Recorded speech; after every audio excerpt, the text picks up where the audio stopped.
Vintage bike fans, Bill Wheeler here, Wheelhouse Garage. Welcome to Season 2, Episode 4 of A Bike and a Beer, the show where every Saturday I feature a rare vintage motorcycle with an appropriately paired beer. Today, we're looking at a 1976 Kawasaki KT250 Trials bike. These are super rare, only made them for 2 years, 75 and 76. This is a 76. I've got an awesome beer to go with it, the perfect beer. This is Drippin' in Green. This is a collab, actually, between Altamont Beer Works, which is in my old stomping grounds in Livermore, California, and Original Pattern Brewery.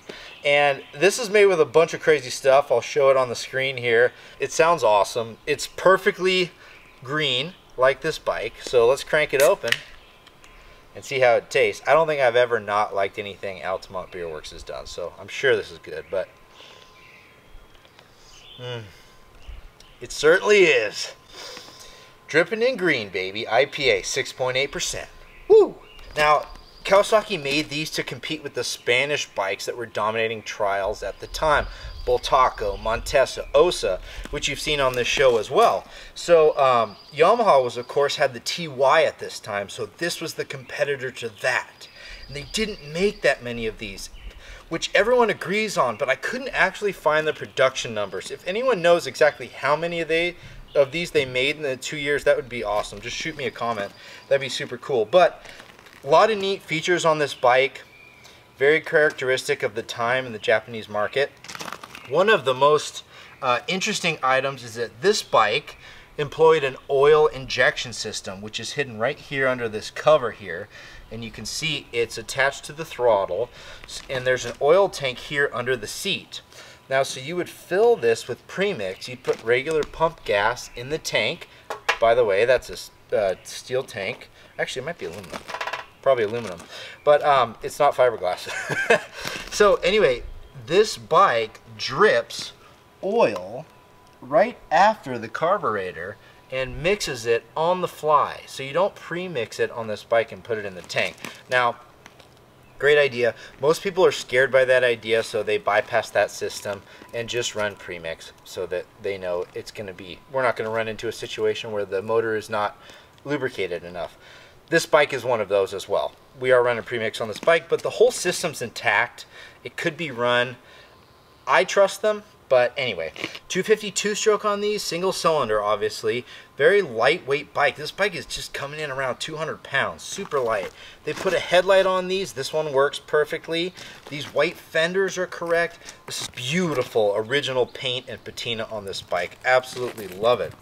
It's got this awesome chain tensioner here to pick up the slack, which makes power transfer more smooth. These are DID alloy rims, which are super strong.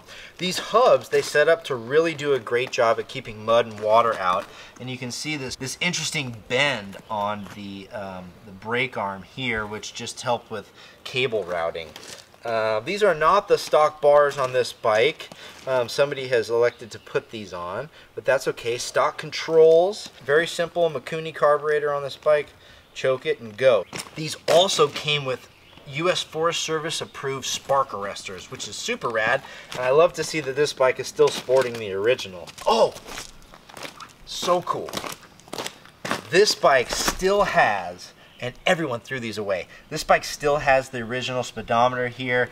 It's got 1,300 miles on the odometer, but man, is that a cool piece or what? Alright, so you gotta check out this awesome video. I'm gonna put a link to it in the description, but I found a promotional video from 1975 on these bikes, and it's just so cool. The acting is hilarious, but it does really capture the spirit of off-road trials at the time, and I really enjoyed it. I hope you do too. It's not that long, like 8 minutes or something, but take a peek at it. It'll give you a good injection of nostalgia. Oh yeah, so this bike, like a lot of the Spanish bikes, has an oiling system in the swing arm. So you can put oil in here, and this is a meter to adjust it to lubricate the chain. This bike is geared like a trials bike, so first 3 speeds are really low, and then 4th and 5th are geared super tall to get from one section to another during a trials event.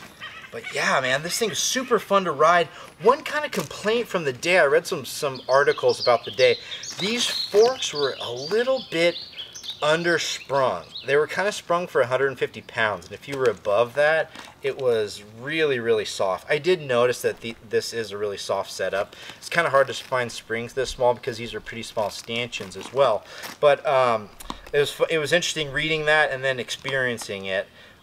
It is just a little bit soft, but you know, you can make rider adjustments for that.